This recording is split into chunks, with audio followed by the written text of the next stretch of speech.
There are so many questions that pop up all the time about real estate, and I'd like to come on as much as possible to answer your questions live. For those of you who don't know me, I'm a real estate broker that is practicing, but I'm an investor for the past 20 years, and we do so to try to get you to financial freedom. I myself came from welfare and was able to build myself up to something really, really good. And I did that through a ton of education. For you guys who know, I always suggest reading books. This book was fantastic. I think you should all be reading this. This is a very good story to start off with. It's like a whole education system. So let's jump into the beautiful part of real estate and try to see what things real estate can teach us right now. The market where I am, the average is ticking up now. It's 16.4 days to actually sell a property. But if you look across the country, we have to always look at averages.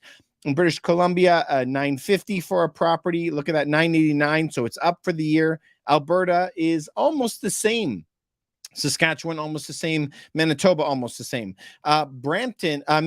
Toronto has gone up, even though the interest rates have gone up. Quebec has remained relatively the same, and so have the Maritimes. The Maritimes are all sitting about the same as where they were last year. So if we take a look at the United States, if we take a look at their national average prices, have gone bananas. Right now is sitting at $436,000. That doesn't even make sense, does it? Because a lot of you are going to say, well, that doesn't make sense, right? That doesn't make a lot of sense because we see properties that are placed 20 million or something like that, but this is the average, right? This is the average price.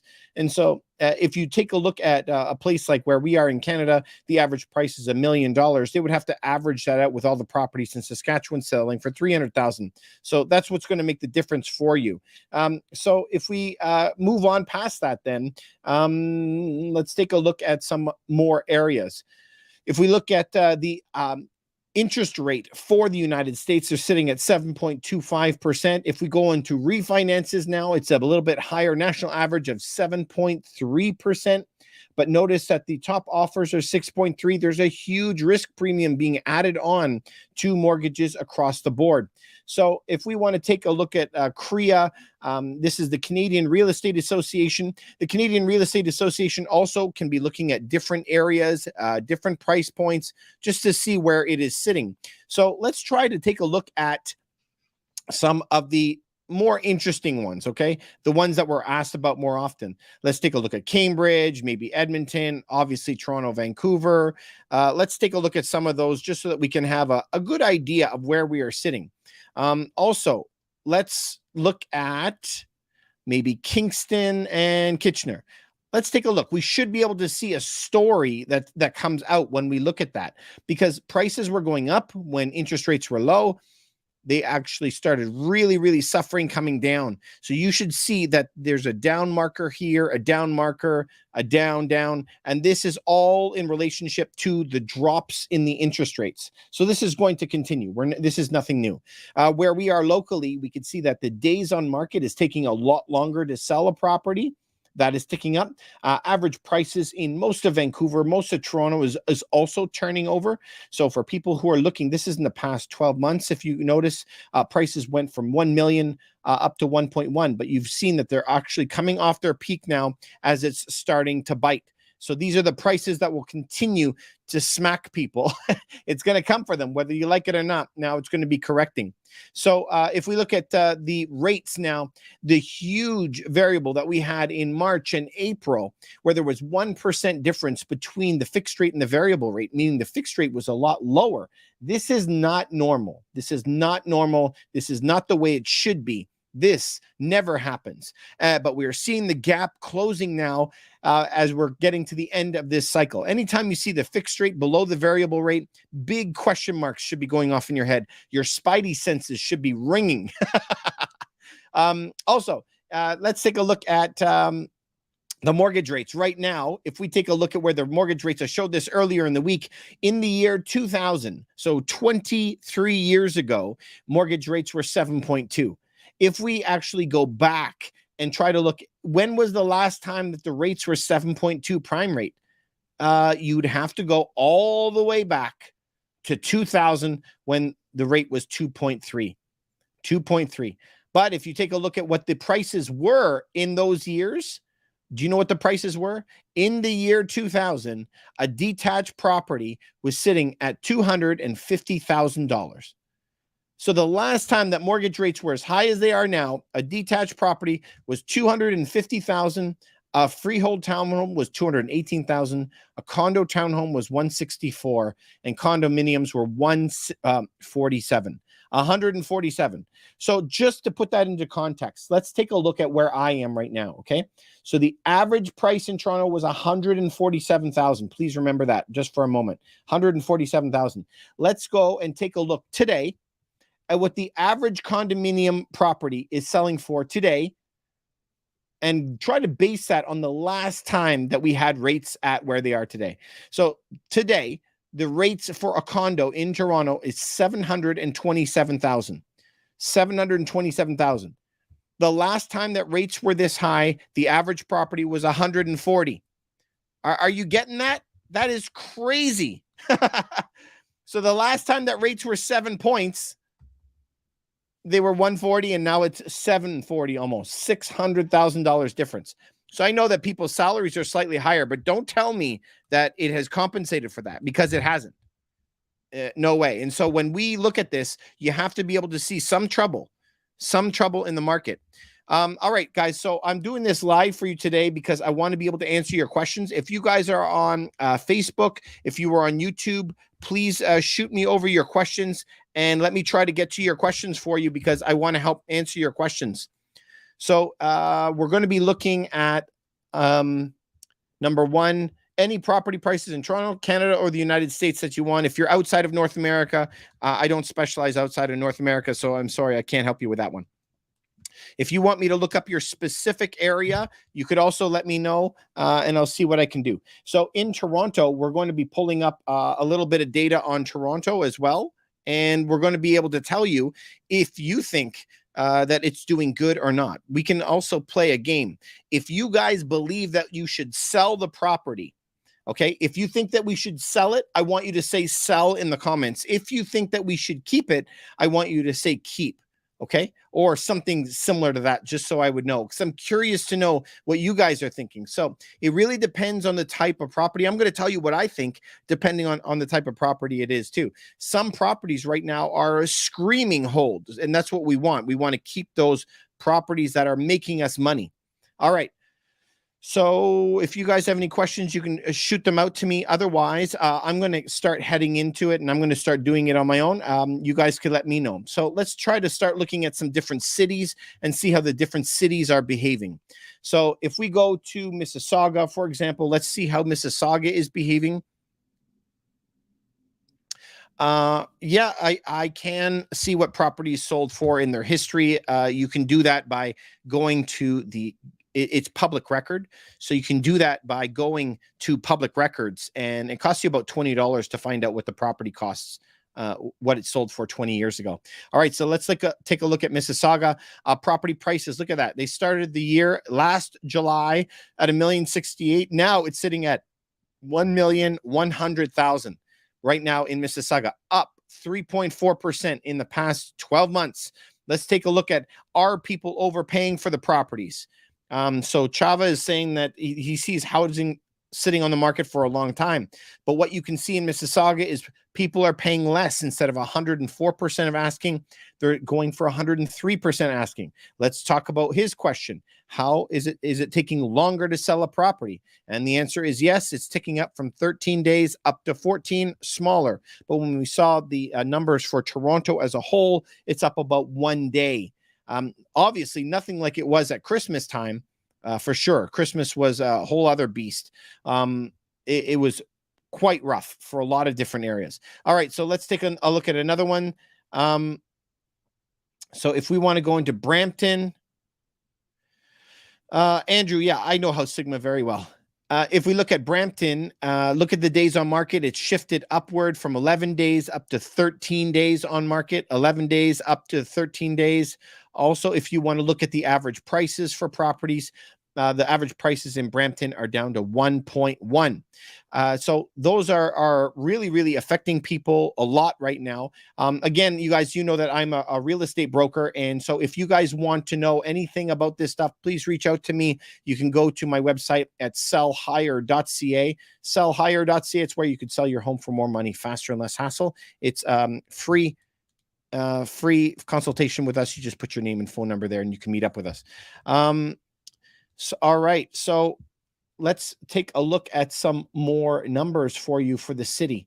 Condo prices in Toronto. Look at that. 700 to 700. That's fantastic, right? Okay.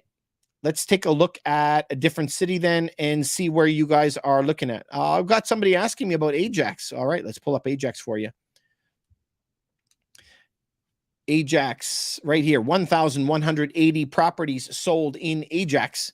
That's pretty cool. 1,180 properties. All right, so let's look at what everybody really wants to know is price, number one. The price now in Ajax, looking at 968,000. It was a year ago, and today it is now sitting at 1,040,000. So the price is up right now in Ajax.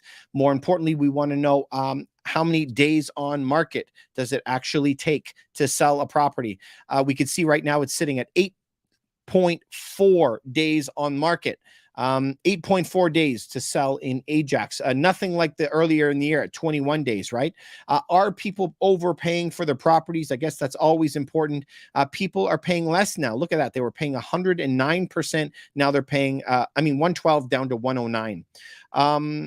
Got a message here from Wasaga Beach Girl. Can I sell your home for you? Yes, absolutely. Anytime. You can reach out to us if you would like to. You can reach out to us right at sellhigher.ca, sellhigher.ca. You just put your name, phone number, and email, and you can book a meeting with us. Okay, so let's continue on, you guys. I got a lot coming in, so just bear with me. I'm going to try to get to all of you. That was Ajax. I think, I see a Barrie here. All right, let's try to look up Barrie. Barrie is a super popular area, not very investable right now, unfortunately. Barrie, 2,337 properties sold in the past year. Cool, right? They're generally getting right around what you're asking, 100% of asking. So make sure that you're pricing your property well. That's going to be a big, big issue for you in Barrie. Also in Barrie, the average days on market, 18.1, not really surprising. It's going to be longer than what the city of Toronto would do. It's just less demand. Also, we want to know how long would it take to sell in Barrie? We work in Barrie all the time. 18 days on market it's taking right now in Barrie. And what was the last one? I think that was everything. Average prices in Barrie. Average prices are sitting at $784,000.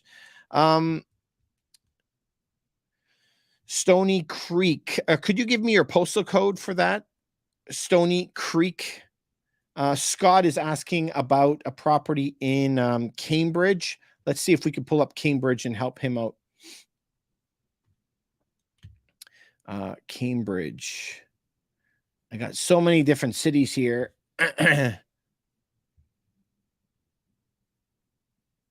Sorry. I don't know if I have enough data here for Cambridge. Let's see.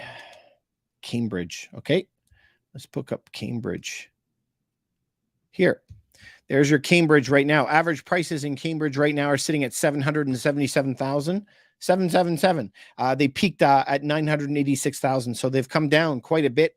All of the satellite cities outside of Toronto have suffered a little bit more. They all had the big rises, just like London, just like Kitchener, just like Cambridge, and they're really, really correcting. Sometimes way worse than Toronto is at the same time. Pinewoods Drive in Stony Creek. If you gave me your postal code, maybe I could do something for you there. You guys on YouTube, if you have any questions for me, please shoot them out for me as well. All right, let's go back and let's take a look at another town. Maybe let's pick on Clarington. Clarington is an up-and-coming area. Average price in Clarington at $947,000. And how long does it take to sell a property? That's always one of the big questions that people ask us. Right there, 10 days to sell in Clarington. It should take you right now. Thunder Bay, and we got Rockwood, NOB2KO. Let's try to take a look at that postal code for you. So I have mostly the L's and the M's. I'm not sure that I have NOB2KO. I don't have enough data for that one. I apologize. Thunder LHJ is the next one. And then I'm going to do Thunder Bay L8J. L8J. Average inside of L8J, average time on market is 14.5 days. If you want to look at the average price inside of L8J, it's $916,000. Again, this is a blend between semi-detached and detached properties. Also, how long would it take to sell a property in L8J right now, ticking up to 14 and a half days right now. So the NOB, I don't have enough data for that one. I apologize for NOB. And now we have Thunder Bay to go. Oh, here's some numbers for NOB, the area. 24 days on market inside of the NOB area code. Average prices. Now, again, this is a big area, right? Average price in NOB is $1,117,000. Let's take a look at what that was from the peak of last year. Let's see how that goes.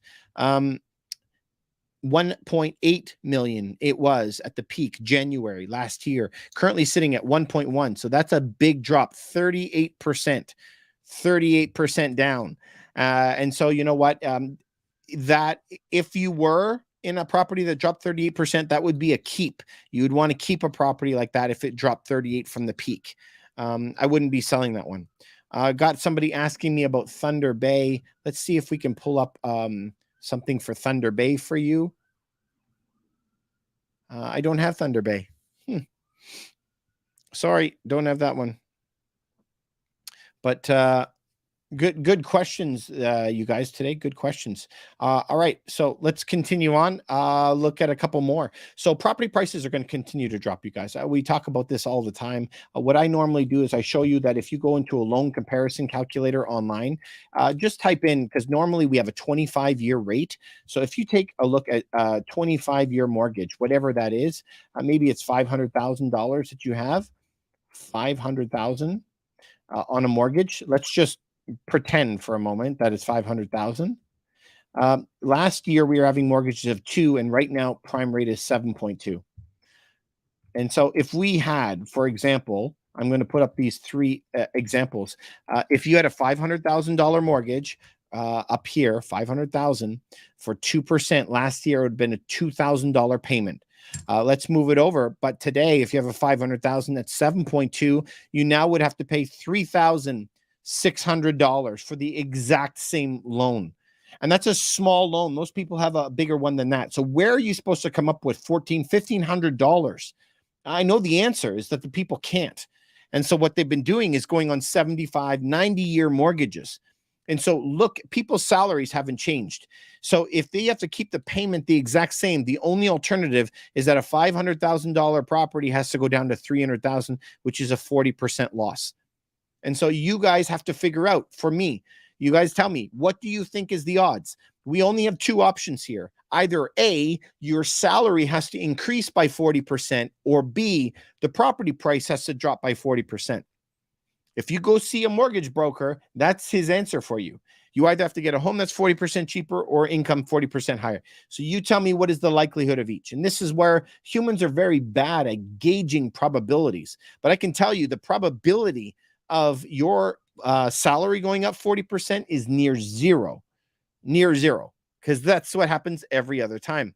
All right, so let's take a look at just Toronto properties, okay? Let's just do Toronto, one town as a whole. We're just going to look at Toronto, just the downtown. 25,000 units actually sold this year. This is a blend, condos, detached, everything. And you could say, well, that looks pretty good, because it started at $1,086,000. What did it peak at? 125, and currently it's only down to 116. I mean, so that's only down a tiny fraction. What, 6%, 7%? I don't know, whatever you would think. But at the end of the day, math always comes to ruin the party. If rates go from 2% up to 7%, you got to drop 40% in home prices, or your salaries got to go up. Now, are either one of these extremes ever going to happen? Probably not, because salaries are going up 5% per year is the what we're delivered by StatsCan. So it's probably going to be somewhere in the middle of that, but it's probably going to be on the lower end of that. Like it might be 30% down or something like that. Do you think that that's crazy? Well, no, it's actually very, very reasonable. If we just want to look at what the prices were last year, it dropped from 1.2 million and dropped all the way down to 981,000. So what is that? That's a 25% drop. All the meantime, when the government says that no recession has happened, United States has said it, Europe has said it, no recession. I did a video on that saying no recession. So if there's no recession, why did home prices drop 25%, my friend? Anyway, it is what it is. So if you guys want to look at the inversion, this is what's going to tell you that the market is sick, is when fixed rate mortgages are below a variable, you should be like putting your thinking cap on. Also, if you look up 10-year, 2-year treasury, now this doesn't matter if you're looking at Canada or the United States, the 10-year minus the 2-year, and we max that out, there's always a flag that's going to tell you when a recession is going to hit. And so we could see in the 80s when it dropped, then there was a recession. Recession is the gray bar. It dropped again, recession in 82. It dropped again in the flag here, and then there was a recession. It dropped again right here in 2000, then a recession hit. It dropped again and sent the signal in 07, and guess what? Big recession hit. Then it dropped again in 2019, September, when the repo markets collapsed. It went negative, and then 2020 happened. And look at how inverted it is. It has not been this inverted for 40 years. So the sign is out there. This is the thing. You guys, it's out there. And this is the thing. If you are new to the channel and you're new here and you have done something about it, then I'm very, very happy for you. But I've been screaming it from the hills for 2 years that I'm worried about people. But if you do follow the channel, we're going to be able to buy properties from people that have lost a ton of money. We get calls all the time from people who are down $250,000, $500,000 on their properties, and they can't sell them. And so this is where we're in big trouble. I had somebody this week, he's down $800,000 between his 3 properties. $800,000. I mean, if you have $800,000 lying around, and it's not going to affect you, but I don't know anybody that 800,000 isn't going to affect them. So this is where I want you to be ready, because you're going to be buying opportunities of a lifetime, but we got to be ready to actually use them.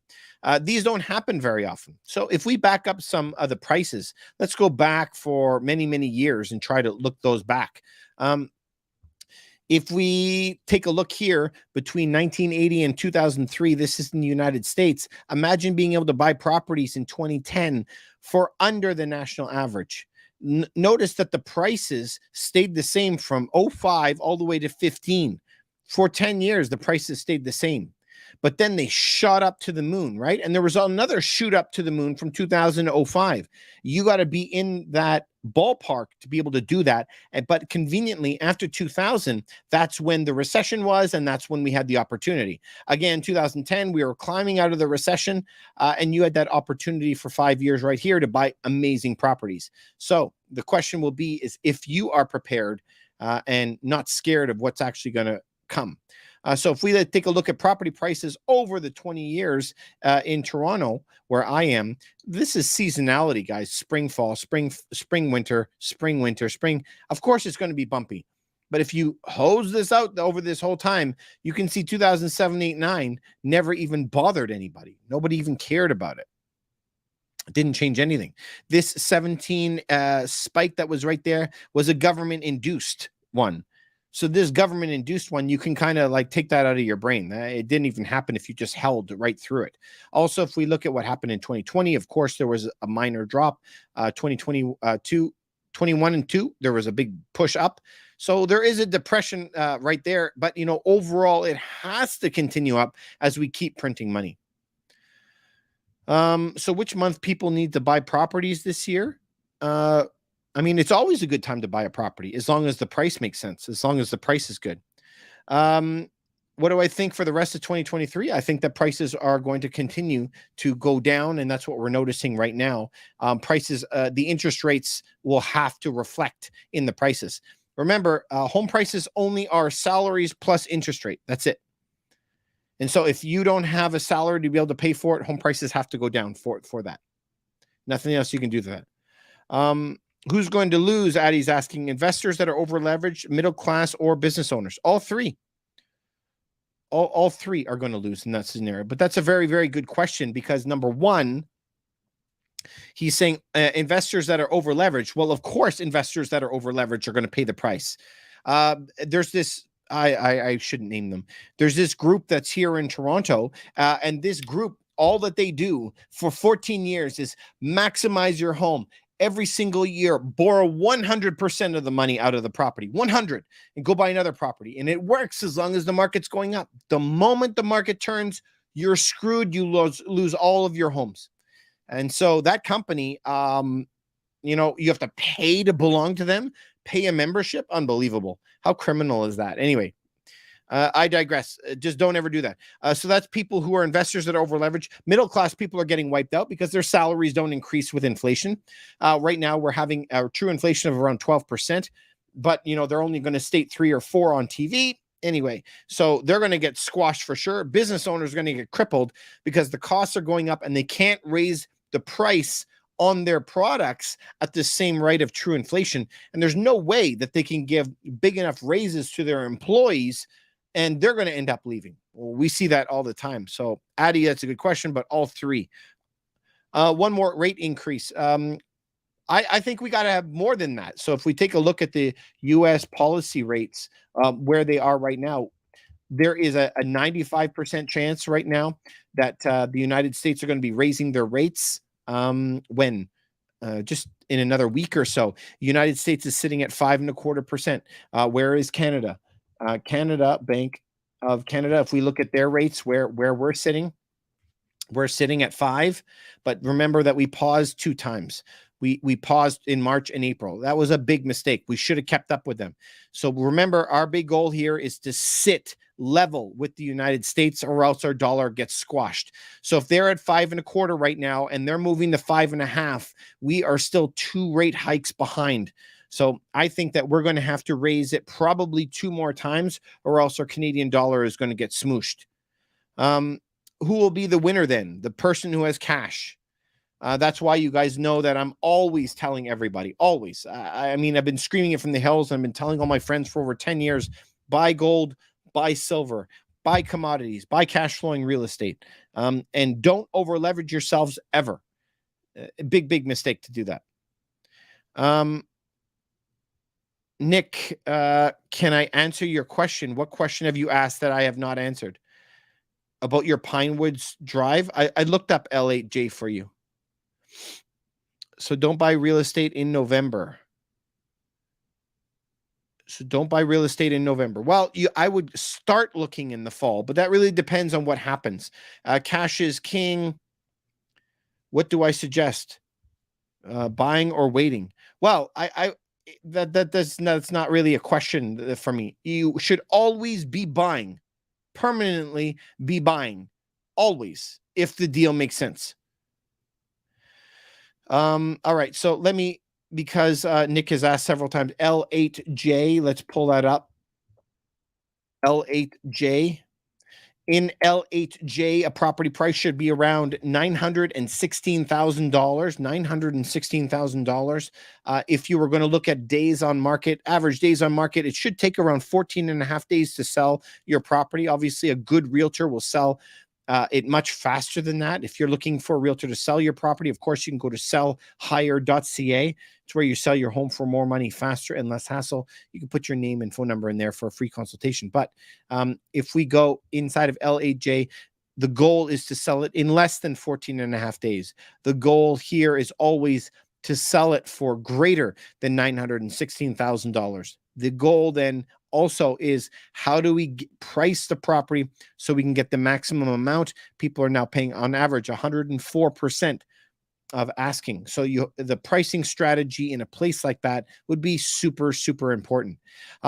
Anyway, you guys, please, you guys should be bracing for 5.5%. 5.5% is going to be great.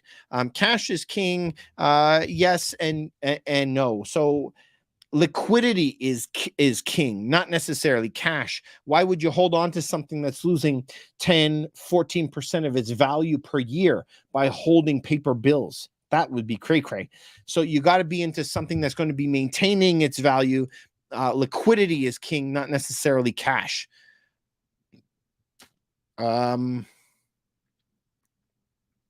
So if you were talking just about Toronto, where I am, yes, waiting in Toronto.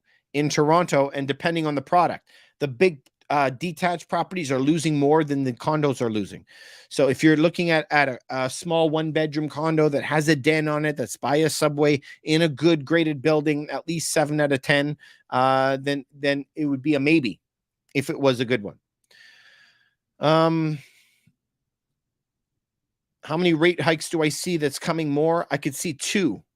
I can see 2 more rate hikes. As you can see in the chart, we paused twice, which was to our fault. That's why we've been raising to make up for lost time. So, we have to keep up with whatever the United States is doing. The United States currently is sitting at 5.25%, and the Fed Watch tool, which is all of the different hedge funds that use this and stuff, we're now sitting at a 96.1% chance that the rates will go up to 5.5 in the United States. So Canada should be bracing for 2 more rate hikes.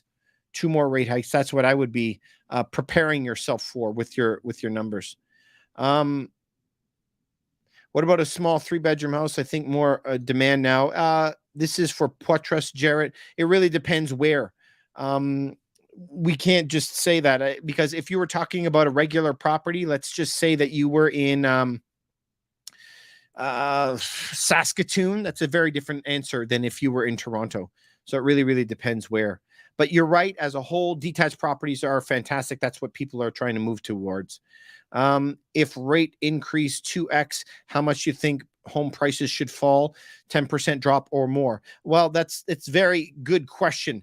If interest rates go up, how much would it drop? And guys, this isn't actually hard for us to figure out. This is just loans.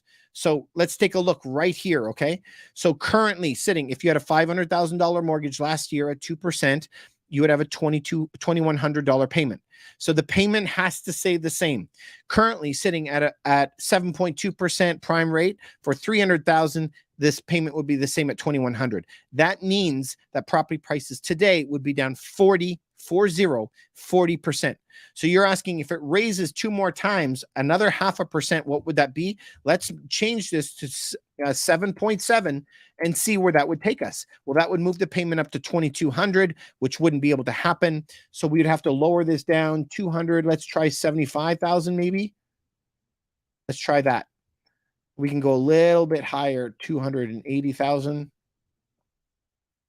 There you go, 2,100. So on a $500,000 mortgage, it would drop about 20 grand. On $1 million mortgage, it would drop about 40,000. The rule of thumb is 1% drops your home price by 10. So if it's 0.5%, you should around 5% drop.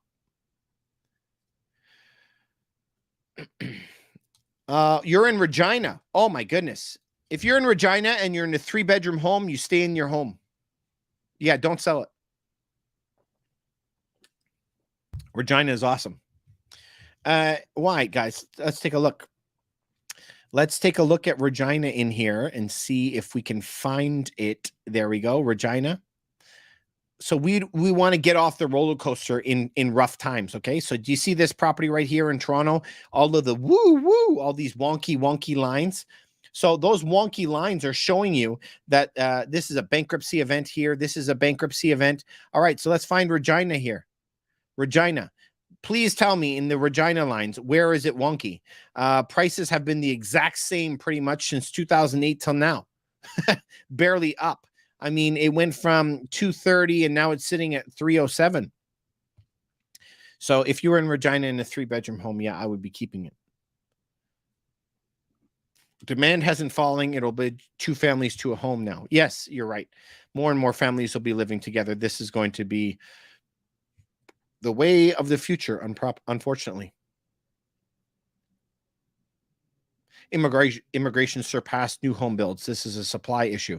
Well, it's not just a supply issue. I also get very angry when I hear people talking about immigration all the time, because there's a lot of demand in India and a lot of demand in Africa and a lot of demand in a lot of other countries. But if there is no salaries to support the payments, it doesn't work.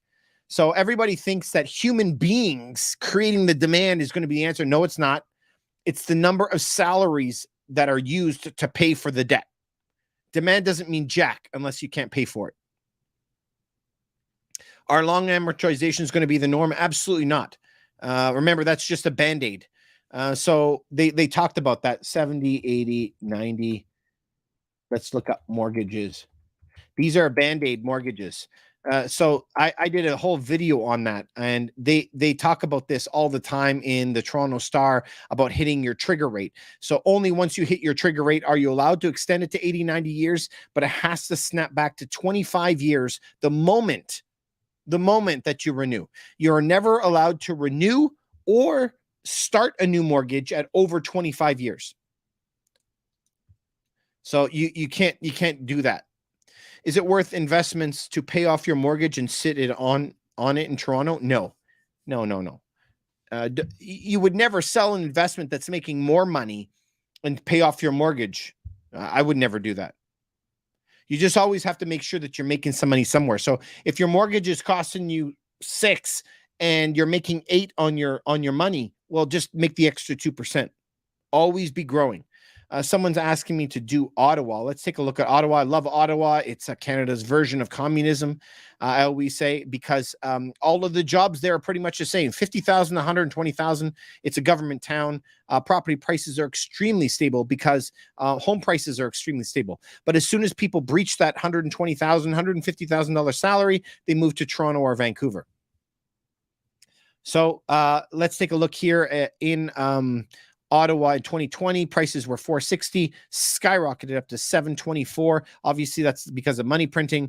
Home prices still are sitting at $645, but you could see the big bumps that we see up here in Toronto, Vancouver. They don't exist in Ottawa to a much, much lesser degree. Look at that. The swings are nothing compared to it. So Ottawa is a buy and hold place.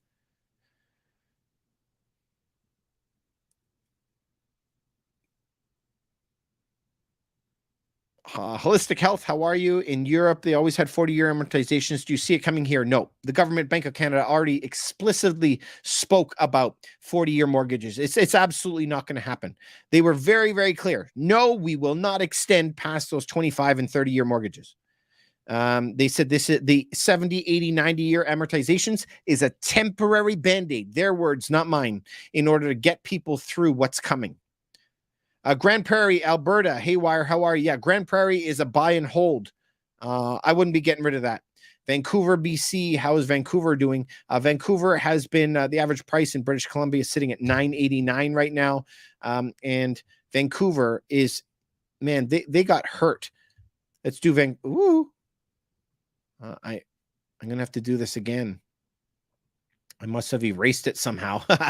Let's do it again. Vancouver right now, these have massive swings in prices. So Vancouver currently is sitting at, hang on, 1.2 million. So Vancouver is right up there with Oakville and Toronto at some of the most susceptible real estate in Canada because of the price being so high. Imagine on 7%, if you had a mortgage of $1 million, you're paying $70,000 a year in interest. And that's not even the average salary in BC. And that doesn't even account for any taxes, insurance, repairs, or principal for that matter. So, yeah, they're going to be into some tough spots. Abbotsford, Lethbridge. Let me see if I don't think I have Abbotsford. All I have is inland. Interior BC and Lethbridge. I don't think we have that either. I have an Alberta index. Let's take a look at Alberta. So if you look right here, interior BC prices at 969,000 currently. Less swing overall. Alberta is very, very flat. Alberta is a buy and hold.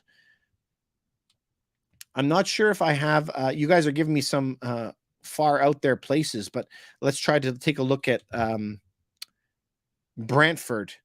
I don't know if I have enough for Brantford. I do have Brantford. Okay. Wow.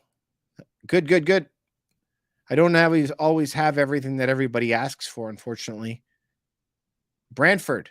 Look at that. Oh my God. So prices in 2020 sitting at 430. Oh, it went all the way up to 847. That's a 100%. It's a doubling. Price is sitting right now at 698. So this is an over leveraged market in Brantford. Unbelievable. That's crazy. Yeah, so some of these charts that I'm using, you guys, these are private charts. Unfortunately, you can't get them.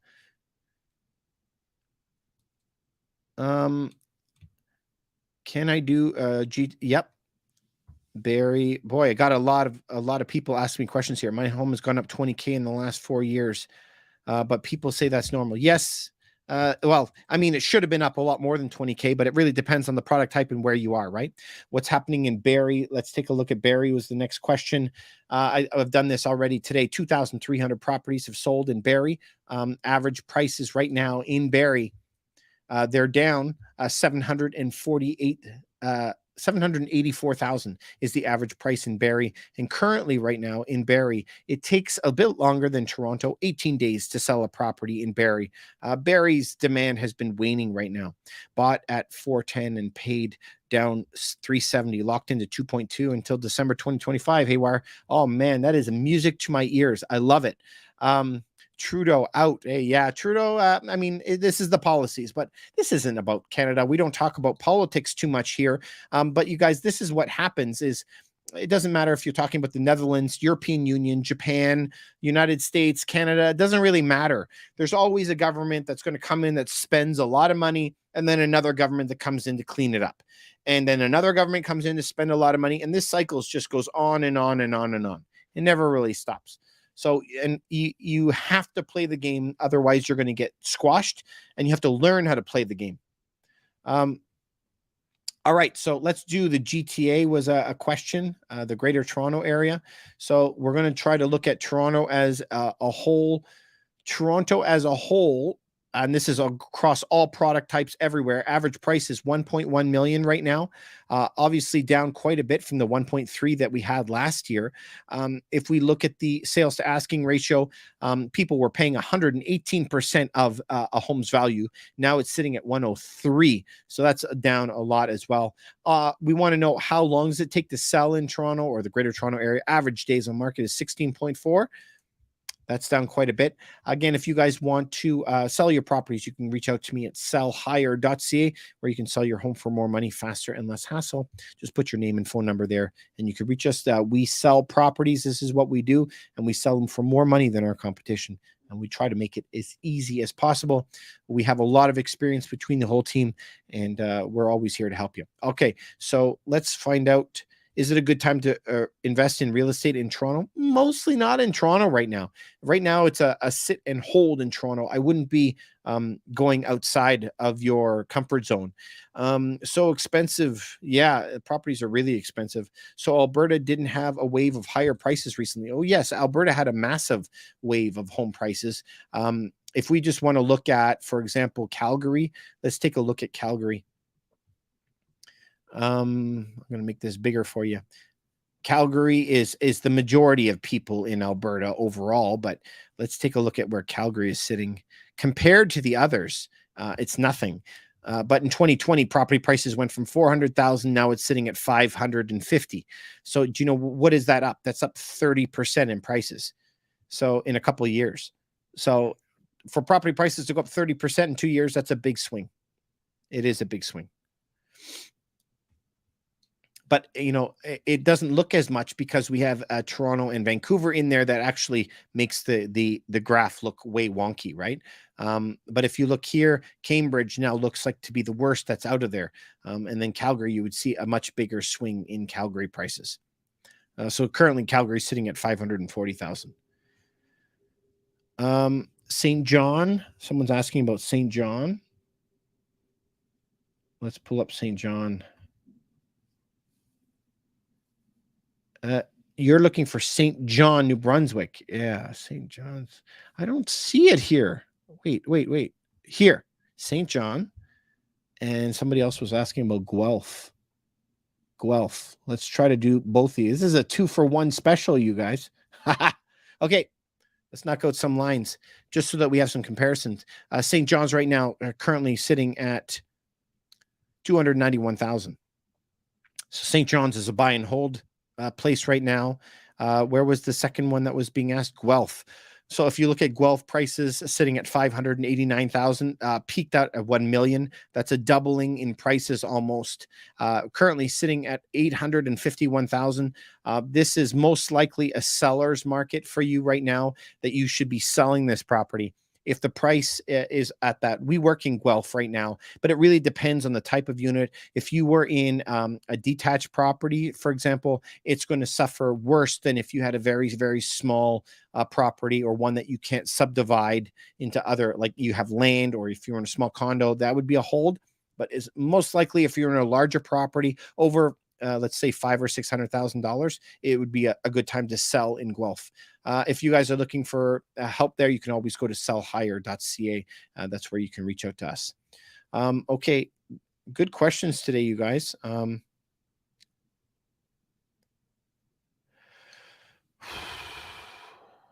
So many questions. I'm trying to catch up to you. I hope I'm going to be okay. What do you project rates to be? Rates should hit around, like right now, they're sitting at 6 and change. Prime rate is sitting at 7.2. So you got to be ready for at least 1 or 2 more rate hikes, probably 0.5% more. That's what I would be preparing for. Let's check. We got somebody else asking about M6B. We got so many questions, you guys. I'm behind like 6, but I'm coming. M6 Bravo. Let's take a look at M6 Bravo.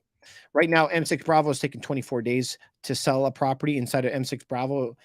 If you're looking at the average price in M6 Bravo, it's 850,000 right now, down 5% in the past 2 years. So you know what? It really depends on the product type inside of this postal code. We work there. So if you were in a price that was below the 850, it would probably be a buy and hold. If you were in a price that was sitting, at 950 or higher, like at least for sure, if you're over $1 million, then it would probably be a sell right now. People just don't have the 20% down, and banks are shying away from actually lending to them right now. Over $1 million, they're really turning away from that. Okay, so let's look up. Somebody's asking about Brampton. Let's take a look at Brampton for you, and then we're going to be looking at a couple more. Good questions today, guys. I'm sorry I'm going quick. I want to get to everybody. Brampton prices, 1.1 million sitting in Brampton right now. How long is it taking actually to sell a property in Brampton? To sell a property in Brampton right now, it takes about 13 days to sell a property. Obviously, it's not 13 days from the time you call somebody. It generally takes 5-6 days for you to get all the work done, the websites built, all the ad sets on Instagram, Facebook. You need your own websites, your own funnels built. And we have a team of about a dozen people. That takes us around 4 days to do it. It takes around 60 hours of work to do it. So there's no way that you could just do it in the same day if you're trying to sell it quick. Average in Brampton, people are paying 104% of asking right now. Calgary, Alberta, if you want to look at Calgary, Alberta average home prices are 446. But if we want to look at Calgary specifically, Calgary prices are higher than the average in Alberta. Calgary right now is sitting at 548,000. Good. So you're asking question. My realtor wanted me to sign up for 6 months. Is this normal? Yes, it's normal. For sure, it's normal. Most realtors are going to ask you to sign for 6 months. You're asking them to put in hundreds and hundreds of hours work, especially in this crazy market. And and then they have nothing to tie you to them. And so we have an epidemic of very disgusting behavior happening in real estate right now. What happens is that everybody, because there's so many realtors that are out there, everyone has a cousin, a friend, their daughter's boyfriend, somebody who's a realtor. So they get some other realtor to go and do work for 6 months, 9 months, finally find the property, and they say, well, I'm going to get my girlfriend's brother's friend, next door neighbor's goat, and they'll do the paperwork, and then they get the commission. And then you're sitting there doing 9 months of work without ever getting paid $1. And I got to tell you, this happened to my agents over and over and over and over again, where they were working 6 months every single weekend showing people properties. 9 months. We had some people working 2 years with an agent, 5 times a week, showing them properties for 2 years, and then they kind of stab them in the back. So I got to tell you, for my agents and for me, I will not work with anybody unless they sign with me. It's really bad, and the market has forced it that way. But I've been around for a long time, been doing this stuff for 20 years. So back in the day, we did it just from a handshake. You know what I mean? There was a lot of honor in that, and the market today is just so bitter right now, man. I'm telling you. You have to have some form of commitment, or no one's going to work. What needs to break in order for the Bank of Canada to say no more rate hikes? And we need to reduce rates now. If the GDP crashes, we're going to see the economy actually turn over a massive leaf. We were in a recession last summer. If you guys follow me, you know that I told you last summer we were in a recession. July 1 last year, we were officially in a recession, officially. And now it's gone the complete other way, and they want to change the definition of what a recession is. That's retarded. It's unbelievable. It's criminal. In fact, there's only 2 outcomes of that. Either 1, you're negligent, or number 2, you're malicious. So either you knew what you were doing and you deliberately are not telling the truth, which is bad. That's malicious. And you shouldn't have the job. Or number 2, you don't know what you're doing and you shouldn't have the job either way. Either way, you shouldn't be in that job. And this is the exact same. They're all on the same WhatsApp group, I say. European Union, Japan, United States, Canada, they're all saying, we're all good, guys. So this is where I don't want you to be gaslit by these people, and do your own homework. Do your own homework. And this is why I love math. I love it. It's my favorite thing, because at the end of the day, everybody wants to say, well, I think, well, guess what, guys? Here is what I know. The average person that I talk to in Toronto has a minimum of an $800,000 mortgage. And so if you had that last year and paid $3,300, and today you're paying $5,700, and you're coming up with an extra $2,400 a month, not even taking into account all of your food and everything else, for you to tell me, if I went back just a couple years and asked you, hey, buddy, do you have an extra $3,000 a month just lying around that you wouldn't miss? I guarantee you I know what the answer is, because in 2019, they were like, I'm pushed to the edge. In 2020, I'm pushed to the edge. Every year, they're pushed to the edge. There's no way that you would have told you, look at yourself and go back. Would you have been able to say to me back then, I got an extra $3,000. It wouldn't even bother me if I lost it? Listen, I know that it would hurt people desperately, and math has to make sense, period. It doesn't have anything to do with demand. It has to do with salaries that can afford the mortgage. If you don't pay $5,700 a month on that mortgage, the bank is foreclosing on your home. That's the end of the story. Period. Doesn't make anything. There is no other answer besides that. Okay, let's go to a YouTube comment. Is it possible for towns in Mississauga to drop 15 or 20% or more? The answer is abso-freaking-lutely. Okay, so this is a good question. We hear this all the time. Do you think that property prices? Okay, let's not even use the word think. Let's use like real data. Mississauga, let's take a look at the properties. 6,000 properties have sold there in the past 2 years. I mean, that's a big enough sample size, eh? Not 2, not 10. So let's take a look. Property prices went from 1.2 million all the way down to 924,000. That's a drop of what? 20%. So property prices did drop 20%. So, you know, these people that are online, every other realtor that's telling you just now is a good time to buy. It's always a good time to buy. I'm the only realtor online that has been telling people not to buy, because we are in terrible situation. And so could it drop again? Well, it's already started. So property prices have dropped $40,000 in the last month in Mississauga. So do I think it could happen again? Yes. So my getting my blood pressure up, where it gets me mad is every agent that's telling you that you should buy. I don't understand how they could even be online anymore, because I was telling people last spring when they started saying we're going to raise the rates. I was telling them in November, December, January of 21, fix it, fix it, fix it, fix your rates. Every client that was buying a home with us, I was telling them fix it, and nobody did. So I told them sell it, sell it, sell it. So when people lose $200,000, $300,000 on their homes, we got clients that are in homes that are 10 million that they're down $2 or $3 million. That really, really hurts. What do I think about the condo market in Brampton? This is another YouTube comment that's coming in. Let's try to pump through these questions, you guys. We could take a look at right there. Again, when people ask me, what do I think? Well, we already know what the answer is, but sometimes people need to see like the real numbers, right? We could say it all we want, but let's try to see all the condos in Brampton, period. Well, condo prices hit 697,000, 700,000. And now they're sitting at 600,000.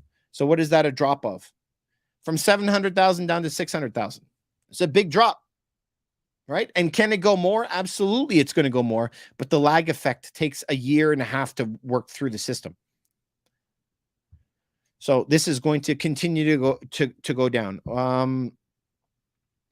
What's the best advice I can give to somebody who's new to being a realtor? Work your ass off. That's what I would say.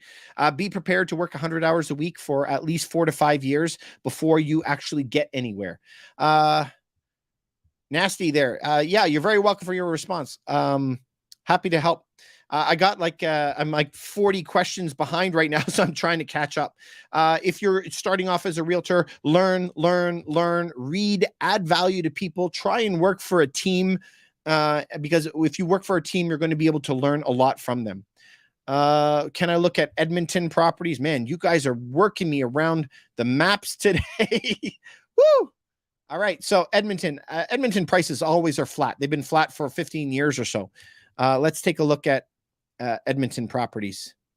Edmonton properties, look at that. Back in 2007, they were 350,000. Currently, they're sitting at 370,000. They never change. Property prices are always flat in Edmonton.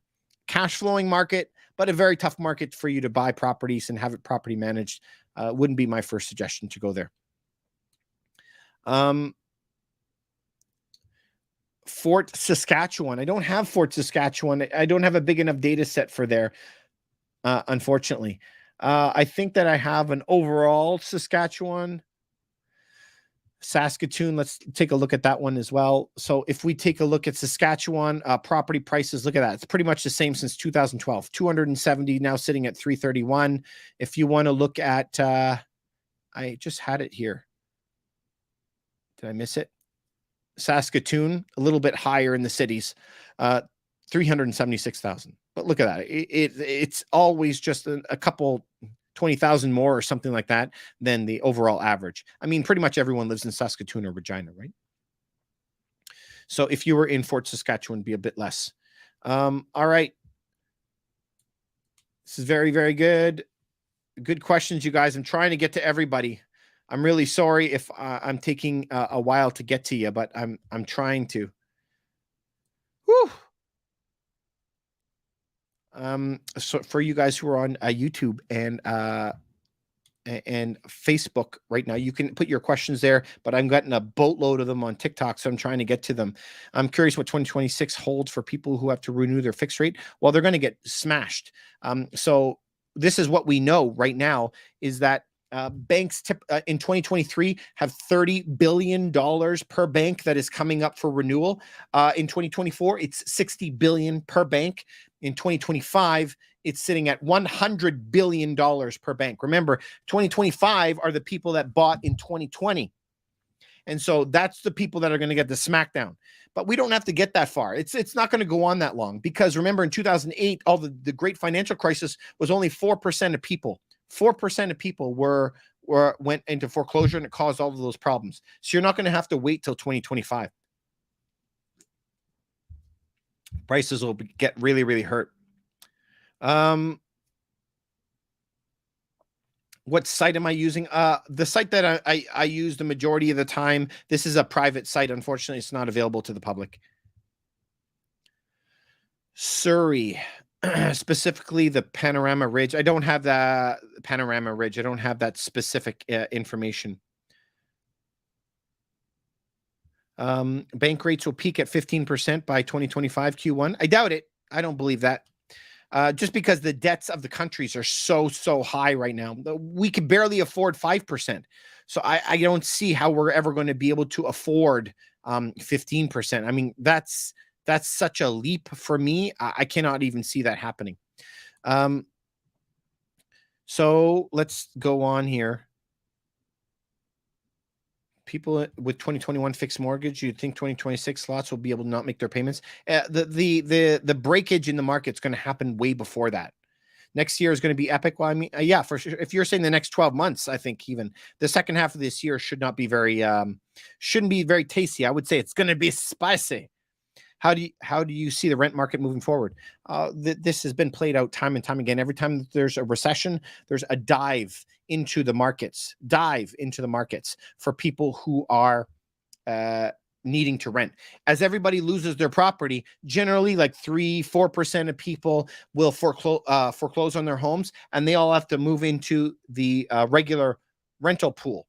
But that 4% of, like, say, 350 million in the States or 40 million in Canada, that's a massive number. And so then the demand for rentals goes to the moon, and you have to raise up the rents, and the rents will go very, very high. So if you think the rents are high now, it's nothing. It's going to be much, much higher.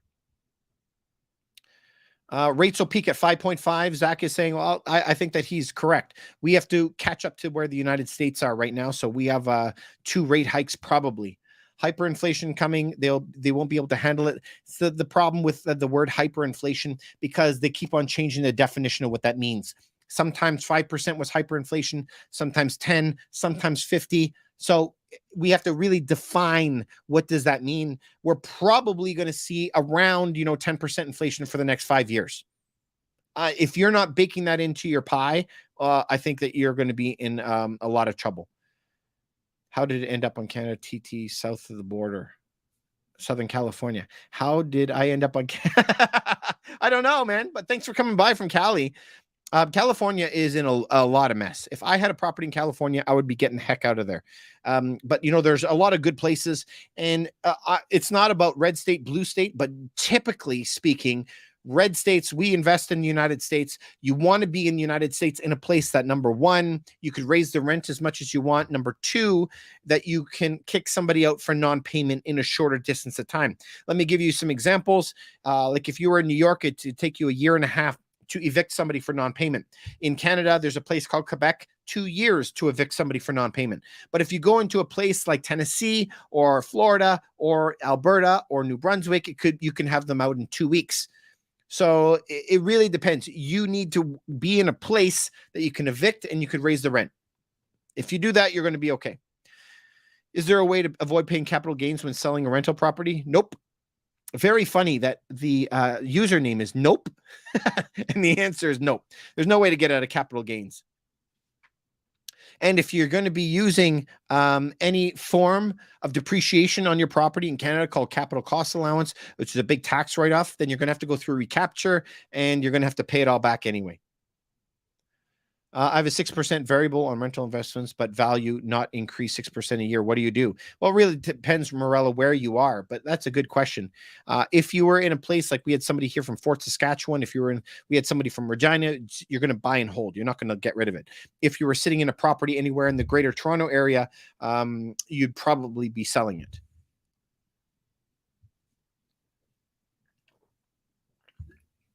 I don't have a BC, a Surrey specifically, but let's take a look at what we do have. If you want to look at, I don't have Surrey, but we have Vancouver, Greater Vancouver. That would have to do compared to all these other ones that we have up here. But look at where the Greater Vancouver area is. It's at 1.2 million. It peaked out at 1.26, crashed down to 1.1, and now the average is 1.2. Of course, if you're in a detached property, it's going to be much bigger. If you're going to be in a condo, it's going to be much less. Um,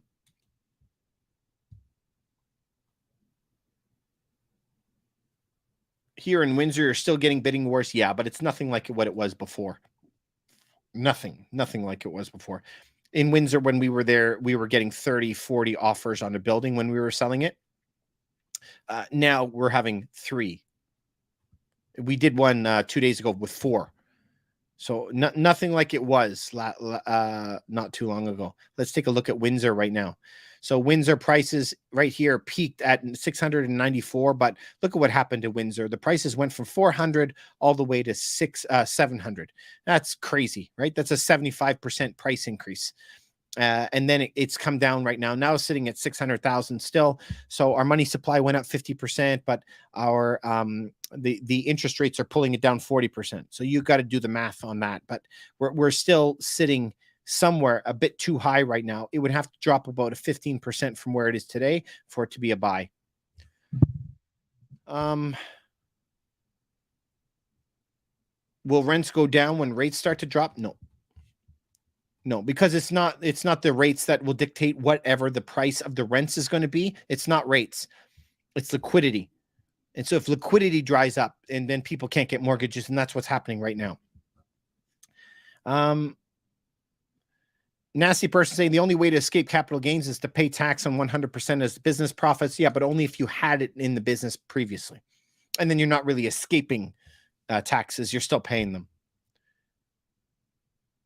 But, talk to you. I'm not an accountant, right? I'm a real estate broker. So talk to your accountant and get some advice from them. 1031 exchange in the States, you're for totally 1031 exchange. You guys, is if you could take all the profits, you could dump it into the next house, and then you could sell as long as you put it in, I think within 2 years, then you don't have to pay any taxes on it. It's amazing. Wish Canada had that. So stupid that we don't, but Canada is a tax state. Right now we're sitting around 80% of our salaries are paid in tax, which is crazy. It's crazy. Imagine you could have the exact same tax burden in Finland, for example, and all daycares paid for the state, all schooling, all further education. Every person is on a pension. All old folks' homes is paid for. There is nothing else that you have to pay for. So you pay your taxes once. They have a 15, 20% fee that they charge to manage it all, and they pay it all back to you. It's unbelievable. So yeah, we're robbed for sure. Mirella, you're in Barrie. Oh, Morella, you had mentioned something. I don't remember what it was now. Barrie Properties right now it's way too high. So Barrie Properties typically is a property that you would want to be selling. Let me show you Barrie right now, because Barrie has been, we don't invest in Barrie. We haven't for about 10 years. But investing in Barrie as far as a cash flow market, we invest in Barrie when it's for an end user only. So it's, if you work up there, you like that school, you have a job up there, it's next to grandma and opa. If you do something like that, then it makes sense. End users, it's not for like buying as a rental market.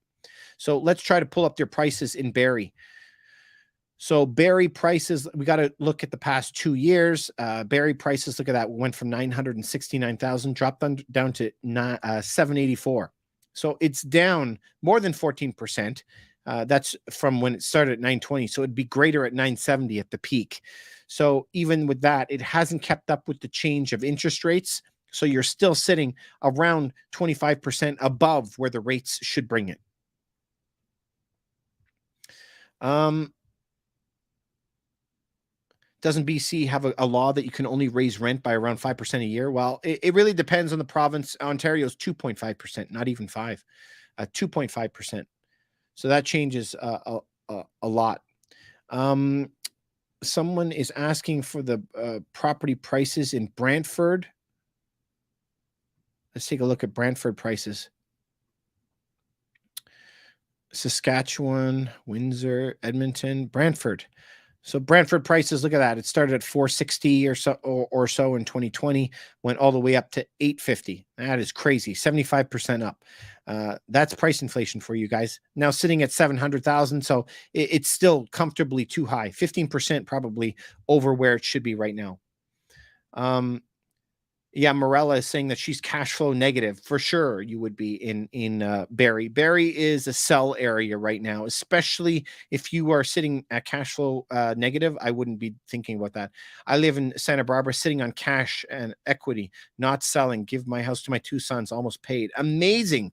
Dodge Viper, sitting on cash. Great. I hope that what you're doing is sitting in treasuries right now. You can get around 5% right now on their treasuries. Uh, let's say for one years. You can even do like 3 months, very, very short. What is the 10-year running right now? 3.8%. Look at that. It hit 4 just a couple weeks ago. On the short-term stuff, you can get 5%. Unbelievable. So hopefully that you're sitting in that right now. Dead cat bounce, they're mentioning. Absolutely. You guys know that I've been saying that we're in a dead cat bounce for a while right now.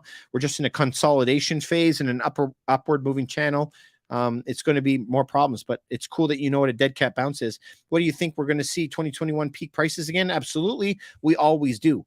If we move back to 20 years, remember, because we print money and we devalue what the value of a dollar is. I always say my grandfather used to work for $1 a day. Let's take a look at Barrie. We were just talking to Morella about Barrie. Prices are always on this general slope upwards. Of course, this big bump and this bump that's over here, they get evened out over time. But for sure, it's always moving up because we're measuring it in a devaluing dollar. It's like an ice cube that's sitting outside in a hot day. It is devaluing all the time. Dodge, you said you're fishing last week. Forget the big city. Yeah, I totally get it. RSP contribution can be partial shelter. Of course, RSP, but it's not usually a lot in RSP. Make sure that you're using your first home savings account, your RSP or TFSA in the States. Make sure that you're using your Roth IRA, whatever you're using. What tax rate do you guys pay in Canada? Canada is insane in the membrane. Okay. We are crazy town. So you wanted me to show you, this is going to shock you in your very soul. Let's entertain our American friend because you're not going to like what I'm going to show you right now. We are taxed out. It's crazy. Let me just try to pull up my pen here and show you what we're dealing with. Can you see that? Let's just see. Hopefully you can. Yeah. So what we pay generally is 53% is the top tax bracket, what you pay. Of course, if you make a lower percentage, you're not going to pay it on the beginning stuff, 0 to 35,000. Our top tax bracket is 53%, and we have a 13%, and that would be, most places call it a VAT tax or like a purchasing tax. When you go buy something for $100, you have to pay $13 on top of that.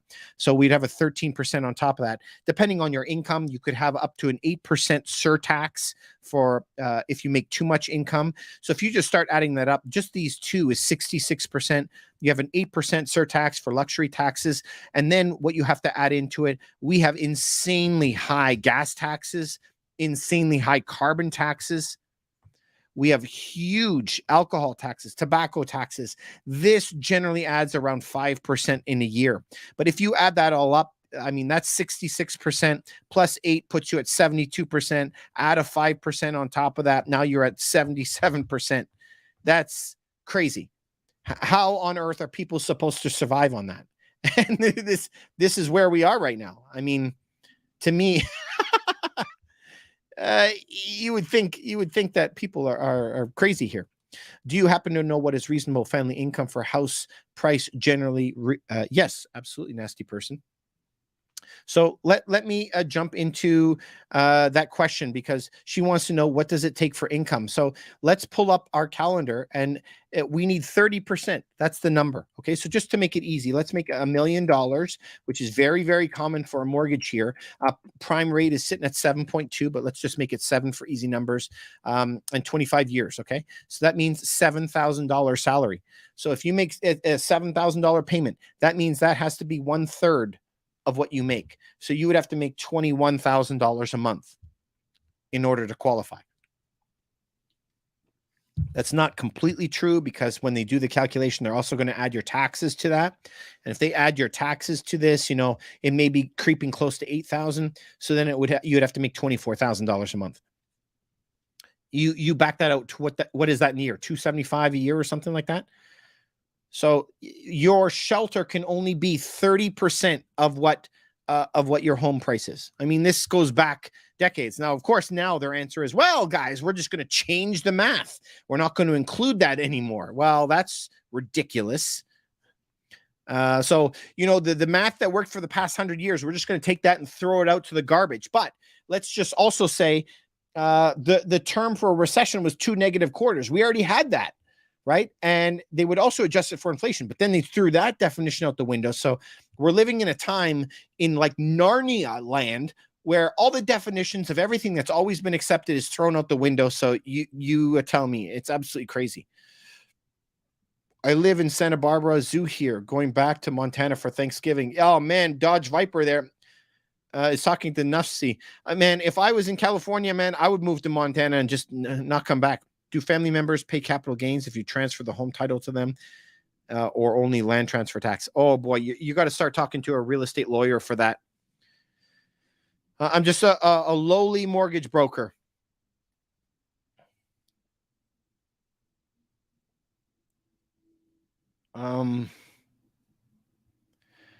Yeah, Dodge Viper is saying, he's saying, holy shit, wow, you guys need a revolution there. Yeah, I know. Like, can you imagine paying like at the end of the day, like 70, 80% of your salaries in taxes? And here's the funny thing, you get nothing for it. In the States, they always say, well, you get free healthcare. But here's the thing. So I just had a family member that got really sick. He went to the hospital and they said, we're making you an appointment to see a specialist. It's very serious. Do you know how long the appointment was? 10 months. Okay, so even if it is free healthcare, I'm going to be dead by the time I see a doctor. So at the end of the day, you still have to pay out of pocket. So you got to pay out your eyeballs for taxes anyway, but you don't get anything for it, which is crazy.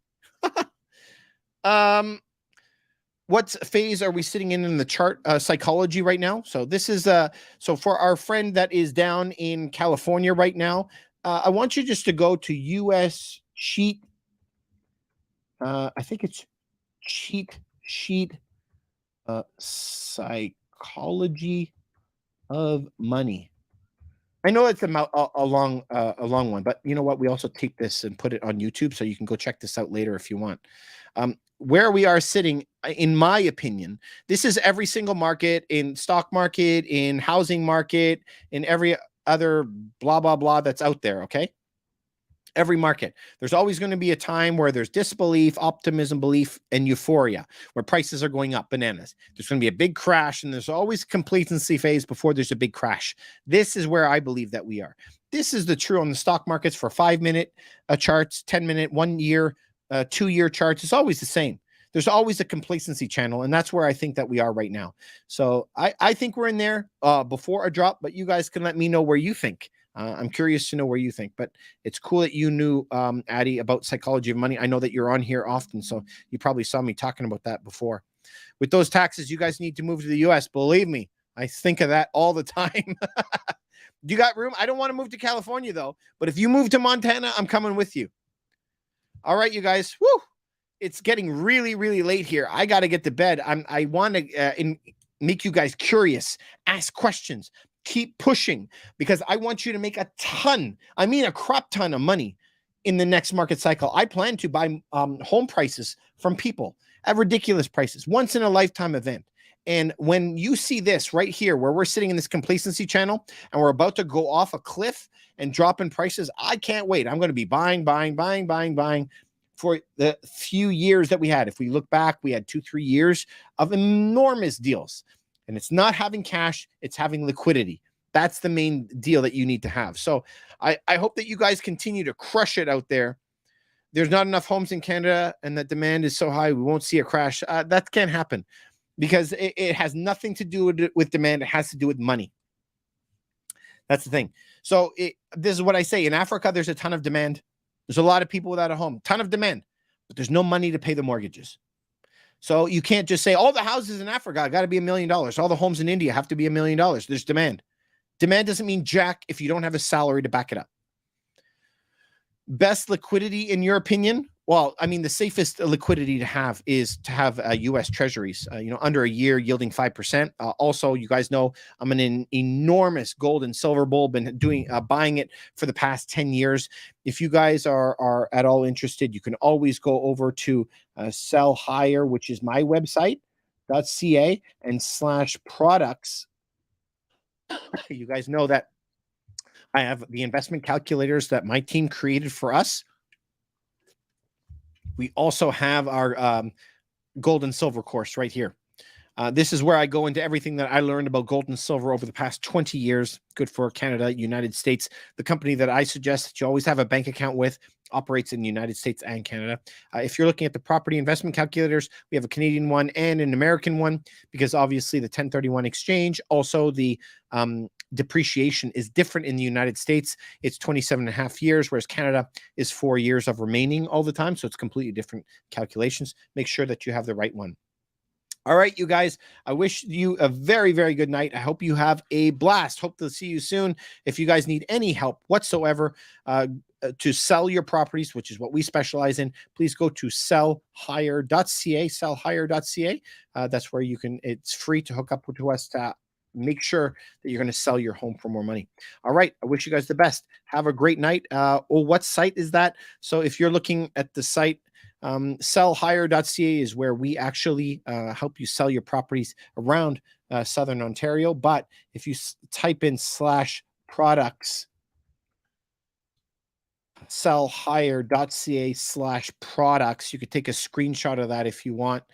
Right there is where we have the Canadian and American investment calculators and our gold and silver course. All right, you guys, hope that you have a fantastic night. Keep on crushing it. Keep on making money. Stay ahead of that crazy inflation. Hopefully, you're going to make it. If you stick with me, we're going to be buying tons of properties from people who are dumping their homes. I can't wait. I'm excited.